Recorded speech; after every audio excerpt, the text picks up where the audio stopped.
Hello guys, welcome to my new blog video.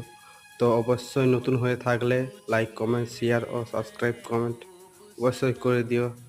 আজকে তোমরাকে দেখাবো, আজকে একটি ডাম্পার আমাদের মাল খালি করতে এসেছিল।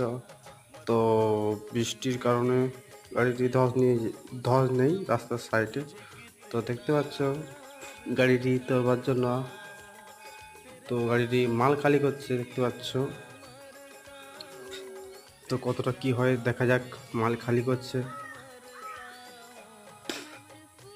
তো দেখতে পাচ্ছ কাল থেকে খুব বৃষ্টি হয়ে যাচ্ছে, দুদিন বৃষ্টি হচ্ছে দেখতে পাচ্ছ। গাড়িটির ডালা খুবই পাল্টি পাল্টি অবস্থায়, খুব ভয়ানক দেখাচ্ছে। তো অবশ্যই তোমরা কমেন্টে জানাও গাড়িটি কি উঠবে। তো দেখতে পাচ্ছ এটা হচ্ছে আমাদের হেল্পার ভাই, পেছনে দাঁড়িয়ে আছে। গাড়ির কন্ডিশন খুবই খারাপ, পজিশনটা খুবই খারাপ দেখতে পাচ্ছ, এদিকে একদম খাদে।